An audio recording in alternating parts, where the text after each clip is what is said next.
اچھا آدمی اپنی طرف سے قربانی کر رہا ہے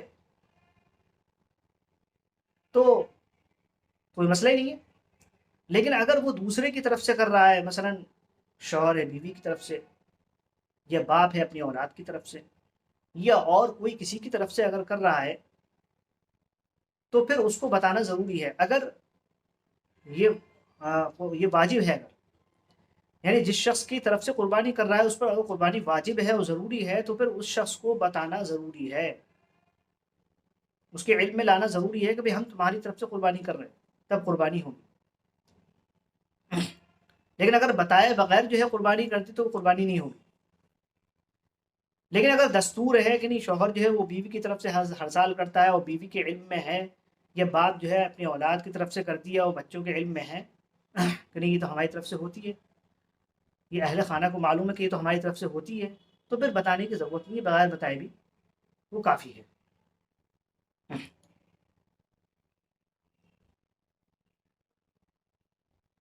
اب ایک مسئلہ یہ آتا ہے کہ قربانی کا جانور خرید کر لے کر آئے اور وہ گم ہو گیا، یا چوری ہو گیا، یا ختم ہو گیا، انتقام، مر گیا وہ، تو کیا حکم ہے؟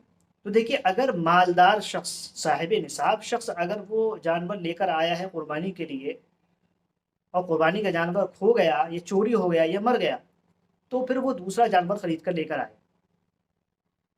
اگر کوئی صاحب نصاب نہیں ہے، غریب ہے، آپ نے خوشی میں لیا آیا، لاؤ یہ جانور ہم قربانی کر لیں، اور اس کا جانور چوری ہو گیا یا گم ہو گیا یا مر گیا، تو پھر اس کو دوسری قربانی کرنے کی ضرورت نہیں ہے، چونکہ اس کے لیے قربانی واجب نہیں تھی۔ لیکن ہاں جب وہ خرید کر لے آیا تو اب اس جانور کی قربانی اس پر واجب ہو گئی۔ لہذا اگر جانور گم ہو گیا، چوری ہو گیا، لیکن پھر بعد میں مل گیا، غریب شخص کا جو صاحب نصاب نہیں ہے، اور بعد میں مل گیا، تو پھر وہ قربانی کرے، اسی کی قربانی کرے۔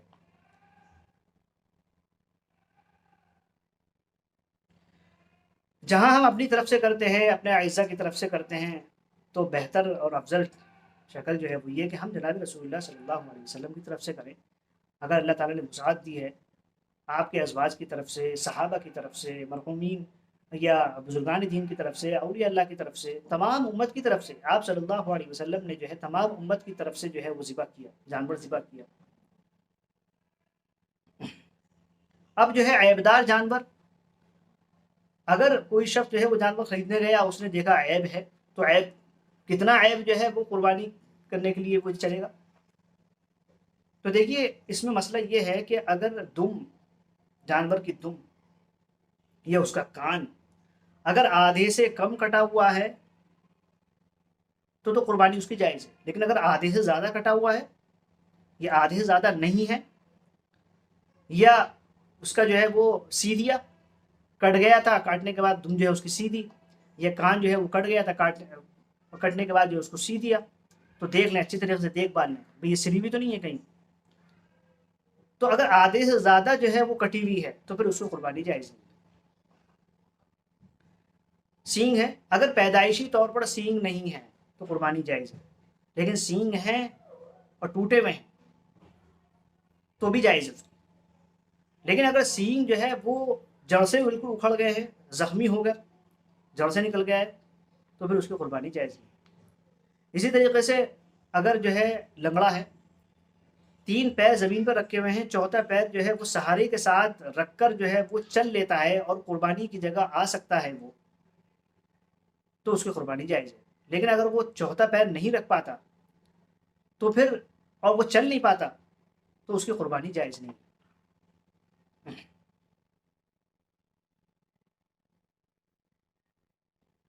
حاملہ جانور، اگر حاملہ ہے جانور، قربانی کے لیے جانور لے کر آیا اگر حاملہ ہے، تو اس کی قربانی جو ہے بہتر نہیں ہے، لیکن اگر قربانی کرتے ہیں تو جائز ہو جائے گی۔ خصی جانور، خصی جانور کی قربانی افضل ہے، چونکہ اس کا گوشت جو ہے وہ غیر خصی سے زیادہ عمدہ اور اچھا لذیذ ہوتا ہے۔ اب قربانی کے ایام کون سے ہیں؟ تو دیکھیے قربانی کے ایام مشہور معروف جو ہیں وہ 10 ذی الحجہ سے 12 ذی الحجہ تک ہیں، 3 دن ہیں، یعنی 10 ذی الحجہ کے صبح صادق کے بعد سے لے کر اور 12 ذی الحجہ کی مغرب تک۔ یہ جو ہے وہ قربانی کے ایام ہیں. ان ایام میں جب چاہے آدمی قربانی کر سکتا ہے، لیکن افضل اور بہتر طریقہ جو ہے وہ پہلے دن کرنا ہے. دن کے وقت کرنا افضل ہے رات کے مقابلے میں. پہلے دن کرنا افضل ہے، پھر دوسرے دن، پھر تیسرے دن. دیکھیے قربانی جو ہے وہ دن کے وقت کرنا زیادہ افضل ہے، کیونکہ اسلام کے اندر جو ہے وہ جو تہوار جو منایا جاتا ہے، یعنی عید کا تہوار ہے، عید الفطر کا تہوار، عید الاضحیٰ ہے، تو یہ دن کے وقت کے لیے رات کے مقابلے میں دن کو ترجیح دی گئی ہے. حالانکہ اور دیگر مذاہب میں جو ہے وہ رات کے وقت ترجیح دی گئی ہے، رات کو جو ہے تہوار منایا جاتا ہے، کرسمس ڈے وغیرہ. اب مسئلہ یہ آتا ہے قربانی کرنے کا طریقہ کیا ہے. تو دیکھیے قربانی کرنے کا طریقہ جو ہے وہ یہ ہے کہ جو آدمی ذبح کر رہا ہے وہ مسلمان نیک ہو تو بہت اچھا ہے کہ اس کا اثر بھی جو ہے جانور کی گوشت پر پڑتا ہے، اور اپنے آپ بھی کر سکتے ہیں. عورت اگر ہے تو وہ بھی کر سکتی ہے، لیکن اگر خود نہیں کر رہے ہیں تو خود وہاں ذبح کرنے کی جگہ موجود رہے، یہ افضل ہے. جو جانور ذبح کر رہا ہے اس کے لیے ضروری کیا ہے؟ اس کے لیے تو ضروری یہ ہے کہ وہ بسم اللہ پڑھے. بسم اللہ پڑھنا اس کے لیے ضروری ہے، یہ بنیادی چیز ہے. اور اگر اس نے جان کر بسم اللہ چھوڑ دی تو قربانی نہیں ہوگی، لیکن اگر بھول سے رہ گئی، ذبح کرتے وقت یاد نہیں آئی، بھول گیا، تو قربانی ہو جائے گی. ایک مسئلہ یہ کہ دعا کا پڑھنا مستحب ہے. جو دعا ہے مسنون دعا ہے، انی وجہت وجہی للذی فطر السماوات والارض حنیفا وما انا من المشرکین، تو یہ دعا پڑھنا جو ہے مستحب ہے. اگر یہ دعا نہیں پڑھے، خالی زبان سے کہہ دے اے اللہ میں تیری رضا کے لیے یہ قربانی کر رہا ہوں، اس کو قبول فرما، تو یہ بھی چلے گا. لیکن لوگ پریشان ہوتے ہیں کہ دعا کرنے کے لیے کسی کو بلائیں، جب تک دعا نہیں پڑھی جائے گی جب تک جو ہے قربانی نہیں کریں گے. تو ایسا نہیں ہے، بلکہ نیت اس میں ضروری ہے. آدمی نیت کر لے اور بسم اللہ پڑھ لے، بس کافی ہے. اچھا ذبح کرنے کے لیے طریقہ کیا ہے؟ ذبح کرنے کا طریقہ یہ ہے کہ جانور کو قبلہ رخ کر کے بائیں پہلو پہ لٹا لیں، اس کے پیر جو ہے قبلے کی طرف ہوں، اور اپنا دایاں پیر اس کے جو ہے منڈے پہ رکھیں، اور بسم اللہ اللہ اکبر کہہ کے اس کے حلق پر جو ہے وہ چھری چلائیں. چھری جو ہے وہ پہلے سے تیز کر لیں. ایسا نہیں کہ جانور کو لٹال دیا اب اس کے بعد جو چھری تیز کر رہے ہیں. آپ صلی اللہ علیہ وسلم نے ایک صحابہ کو دیکھا کہ جانور کو لٹال دیا ہے اور وہ جو چھری تیز کر رہے ہیں، تو آپ صلی اللہ علیہ وسلم نے فرمایا کہ تم کتنی موت اس کو مارو گے، یعنی اس سے تکلیف ہوگی. تو جانور کو ذبح کرنے میں بھی اس بات کا خیال رکھنا ضروری ہے کہ جانور کو کم سے کم تکلیف ہو. اس لیے جو پہلے سے چھری تیز کر لیں، اس کو کچھ کھانا پانی دے دیں، اور اس کو پٹخیں نہیں، اس کو گرائیں تو ایسے گرائیں کہ اس کو زیادہ تکلیف نہ ہو کہ اس کو اٹھا کے پٹخ دیا. اچھا ذبح کرتے وقت جو ہے بچوں کا، لوگوں کا شور مچانا، شور غل کرنا، چیخنا چلانا، سیٹیاں بجانا، تو یہ جو ہے یہ مناسب نہیں ہے. اس کی وجہ یہ ہے کہ یہ عمل جو ہے عبادت ہے، اور عبادت کی انجام دہی جو ہے وہ بہت ہی سکون کے ساتھ ہونا چاہیے، بہت ہی سکون کے ساتھ، اس میں شور غل نہیں ہو، اللہ کا ذکر کرتے ہوئے ہو. سارے لوگ اللہ کا ذکر کریں تاکہ جو ذبح کر رہا ہے اس کو یاد آ جائے کہ مجھے اللہ کا نام لینا ہے، بسم اللہ پڑھنا ہے. اب وہ اگر بچے لوگ جو ہیں وہ شور غل کریں گے تو کہاں اس کو یاد رہے گا. تو اس لیے سارے لوگ جو ہے اللہ کا نام لیں، اللہ کا ذکر کریں. شور غل کرنا یہ مناسب نہیں ہے. اسی طریقے سے ذبح کرتے وقت جو ہے وہ لوگ ویڈیو بناتے، ذبح ہو رہا ہے اور لوگ ویڈیو بنا رہے ہیں. اچھا ویڈیو کو پھر اس کو وائرل کرتے ہیں. دیکھیے ہم جس ملک میں ہیں اس ملک میں جو ہے احتیاط کا پہلو، احتیاط کا تقاضا یہ ہے کہ ہمارے عمل سے دوسروں کو تکلیف نہ ہو، غیر مسلموں کو تکلیف نہ ہو، کیونکہ اس سے جو ہے وہ اسلام سے دور ہوں گے، مسلمانوں سے متنفر ہوں گے. قربانی کرنی ہے بھائی اپنے سکون کے ساتھ جو ہے اپنی حد میں رہتے ہوئے قربانی کر دے آدمی، بس کافی ہے. اب اس کو جو ہے ویڈیو کو وائرل کرنا، لوگوں میں شیئر کرنا، تو یہ چونکہ یہ غیر مسلموں کے پاس بھی پہنچتی ہے تو اس سے ان کی دل آزاری ہوگی، ان کو تکلیف ہوگی، چونکہ ایک چیز وہ پسند نہیں کرتے ہیں. ہاں اگر وہ جب مسلمان ہو جائیں گے اب وہ خود بھی اس کو سمجھیں گے بھائی کتنی اہم چیز ہے، کتنے اچھا عمل ہے، یہ کوئی مذاق نہیں.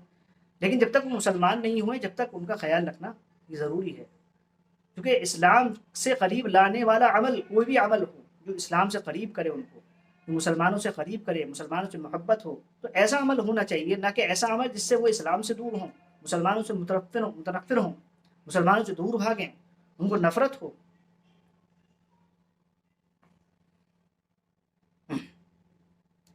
اب مسئلہ یہ آتا ہے قربانی کے جو گوشت ہے اس کا کیا کریں؟ تو دیکھیے، اگر قربانی جو ہے وہ کریے اپنے لیے، اپنے اعزا کے لیے، اپنے رشتہ داروں کے لیے، اپنے گھر کے لوگوں کے لیے، تو وہ خود بھی کھا سکتے ہیں، لوگوں کو کھلائیں، کوئی بھی کھا سکتا ہے۔ افضل اور بہتر طریقہ یہ ہے کہ گوشت کے 3 حصے کر لیے جائیں، اس میں ایک حصہ جو ہے وہ مسکینوں کے لیے، غریبوں کے لیے رکھیں، ایک رشتہ داروں کے لیے رکھیں، اور ایک جو اپنے لیے رکھیں۔ اگر کنبہ قبیلہ بڑا ہے، خاندان اپنے گھر کے لوگ جو ہیں وہ زیادہ ہیں، تو اپنے لیے بھی رکھ سکتے ہیں اور دعوت بھی کر سکتے ہیں۔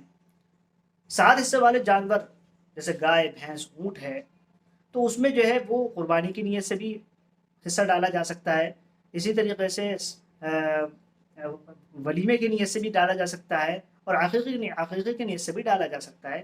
بس یہ دیکھنا ضروری ہے کہ 7 حصے والے جانور کے اندر ثواب کی نیت سے حصہ ڈالا جائے، یعنی یہ نہیں ہو کہ اس میں جو ہے اپنے کھانے کے لیے یا بیچنے کے لیے، چونکہ اگر اپنے صرف کھانے کے لیے جو ہے اس میں حصہ ڈالا، یا جو ہے بیچنے کے لیے حصہ ڈالا، یا ثواب کی نیت کے علاوہ کوئی اور اس کے اندر نیت شامل ہو گئی، تو پھر جو ہے وہ سارے لوگوں کے لیے وہ قربانی یعنی جو 7 حصے ہیں وہ پھر جائز نہیں ہوں گے، قربانی نہیں ہوگی۔ اس لیے سارے 7 حصے داروں کا ثواب کی نیت ہونا ضروری ہے۔ کسی شخص پہ قربانی واجب تھی لیکن وہ ایام قربانی میں قربانی نہیں کر سکا، کسی وجہ سے بھول گیا، یا اس کو معلوم نہیں تھا کہ میرے اوپر قربانی ہے، بعد میں معلوم ہوا، تو کسی جو بھی وجہ رہی ہو اس کی وجہ سے وہ قربانی، یا اس کو قربانی واجب تھی، مجھے کہا چھوڑو کون کر رہا ہے، لیکن بعد میں اس کو جو ہے یہ احساس ہوا کہ مجھے قربانی کرنا چاہیے، پھر وہ قربانی، تو اب اس کا کیا مسئلہ ہے؟ کیا قربانی کی قضا ہے؟ تو اس میں مسئلہ یہ ہے کہ اگر قربانی کا جانور خرید لیا تھا اور ایام قربانی میں قربانی نہیں کری، تو پھر اس جانور کا صدقہ کرنا ضروری ہے، یا اس کو بیچ کر اس کی قیمت کا صدقہ کرنا ضروری ہے۔ لیکن اگر جانور نہیں خریدا تھا تو پھر ایک جانور کی قیمت کے برابر جو ہے وہ صدقہ کر دی جائے، کافی ہے۔ اس میں جو ہے 7واں حصہ نہیں مانا جائے گا، یعنی کوئی شخص یہ چاہے کہ نہیں جانور بڑا جانور ہے 7 حصے والا ہے، اس کا ایک حصے کی قیمت ہم دے دیں، نہیں، اس میں پورے جانور جو ایک حصے والا جانور ہے، بکرا، بکری، دمبا، بھیڑ، اس کی جو ہے قیمت جو ہے وہ دی جائے گی، 7ویں حصے کی قیمت قابل قبول نہیں ہوگی، اس سے جائز نہیں ہوگا۔ اب مسئلہ آتا ہے قربانی کی کھال کا۔ تو دیکھیے قربانی کی کھال جو ہے وہ اپنے استعمال میں لا سکتے ہیں، دواغت دے کے، سکھا کے، اس کو صاف واف کر کے، اس کو اچھے تیار کر کے اپنے جانواز بنانے یا کوئی اور چیز بنانے اپنے استعمال میں لا سکتے ہیں، اس کو بیچنا جائز نہیں ہے، اور اگر بیچ دیا تو اس کی قیمت پہ صدقہ کرنا وہ ضروری ہے، غریبوں کو صدقہ کرنا ضروری ہے۔ اسی طریقے سے کسی کو ہم نے دے دیا، ہدیہ کر دیا، تو وہ بیچ سکتا ہے، وہ اس کی قیمت استعمال میں لا سکتا ہے اگر ہدیہ کر دیا ہے۔ اور اسی طریقے سے مدارس میں جو ہے وہ کھال لی جا سکتی ہے، چونکہ اس میں بچے نادار غریب لوگ بچے ہوتے ہیں، تو اس میں جو ایک ثواب یہ بھی ہے کہ علم کی نشر و اشاعت کا ثواب بھی اس میں شامل ہو جائے گا۔ اب یہاں ایک بہت اہم بات جو ہے وہ یہ ہے، قربانی ہو گئی، قربانی ہونے کے بعد اب جو جانور کی اوجھڑی یا گندگی، تو اس کو جلد سے جلد صاف کرانے کی فکر کرنا چاہیے۔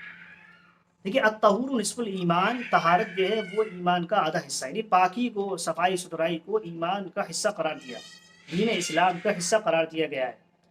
تو اب ہم اس کو جو ہے اپنا جانور ذبح ہو گیا، اپنا گوشت گھر میں آ گیا، اب بس چھٹی، نہیں، یہ نہیں ہونا چاہیے، بلکہ وہاں گندگی کی صفائی کی جو ہے فکر کرنا ضروری ہے۔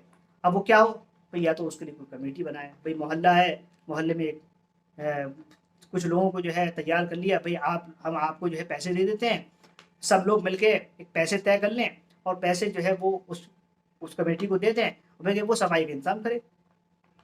یا خود ذاتی طور پر، یا اپارٹمنٹ ہے تو اپارٹمنٹ میں بھئی کوئی صفائی کرنے والا ہے، سب مل کے جو ہے جو بھی جہاں جہاں بھی قربانی ہو رہی ہے وہ سب مل کے جو ہے اس کو جو ہے وہ پیسے دے دیں۔ تو کسی ایک کے اوپر نہ ڈالیں، کسی ایک کے اوپر نہ ڈالیں کہ بھئی وہ اس کی بھی قربانی ہوئی ہے، ارے وہ دے دے گا کافی ہے، ہم کیا ضرورت دے دیں گی، نہیں، سارے لوگ مل کے یا انڈیویجول جو ہے سب اپنے انفرادی طور پر اس کو دے دیں، جو کام کرنے والا ہے، سویپر ہے، بھائی تم صفائی کرو، لیکن صفائی کی جو ہے وہ صفائی فوراً کرانا ضروری ہے۔ دیکھیے ہم جس ملک میں ہیں، یہ بار بار بات آ رہی ہے، ہم جس ملک میں ہیں اس میں جو ہے وہ اور دیگر مذاہب کے لوگ بھی موجود ہیں، تو صفائی ستھرائی اپنے لیے بھی ضروری ہے اور دوسروں کے لیے بھی۔ اب جو ہے اپنے ہی لوگوں کو جائیں گے پریشانی ہوگی، اب گلی میں جو ہے سب غلاظت پڑی ہوئی ہے، اوجڑی پڑی ہوئی ہے، اب اپنے ہی لوگ جو ہیں وہ جائیں گے تو ان کو تکلیف ہوگی۔ تو دیکھیے یہ بھی ایک بہت اہم چیز ہے، بلکہ ایمان کا تقاضا ہے کہ آپ صلی اللہ علیہ وسلم نے فرمایا کہ ایمان کا جو ادنا شعبہ ہے، جو ایمان کا ادنا حصہ ہے وہ کیا ہے؟ وہ راستے سے تکلیف دہ چیز کا ہٹا دینا ہے۔ اب یہاں راستے میں تکلیف دہ چیزیں پڑی ہوئی ہیں تو اس کا کیا درجہ ہوگا؟ اور اس کے ہٹانے کی کوئی فکر نہیں ہے۔ اب انتظار کیا جاتا ہے بھائی میونسپلٹی والے آئیں گے، وہ اٹھا کے لے جائیں گے، اب ان کے انتظار میں شام تک جو ہے وہ گندگی پڑی رہتی ہے، تو اس سے جو ہے اپنے لوگوں کو بھی تکلیف ہوتی ہے اور اس سے غیروں کو بھی تکلیف ہوتی ہے۔ تو اس سے کیا ہوگا؟ پھر غیروں کو تکلیف ہوگی تو وہ اسلام سے دور ہوں گے کہ بتائیے کیسا مذہب ہے، صفائی ستھرائی کا خیال نہیں ہے۔ اگر صفائی ستھرائی کا خیال ہو، تھوڑا سا خوشبو وغیرہ کا بھی جو ہے وہ چھڑک دی جائے وہاں پر، تو اس سے ان لوگوں کو بھی یہ ہوگا کہ ہاں بھائی انہوں نے صفائی کر دی ہے، بھائی اپنے گھر کی بھی صفائی ہے، اپنے محلے کی بھی صفائی ہے، بھائی ہمارے جانور ذبح ہوئے ہیں تو ہمیں جو ہے اس کی خود فکر کرنا چاہیے۔ دیکھیے یہ بہت بنیادی اہم مسائل تھے، باقی اور بہت سارے مسائل ہیں قربانی سے متعلق، تو اس کے لیے جو ہے اپنے علماء ہیں، مسجد کے امام صاحب ہیں، مفتیان کرام ہیں، ان سے رجوع کرے، کوئی اگر مسئلہ معلوم کرنا ہے تو ان سے معلوم کرے۔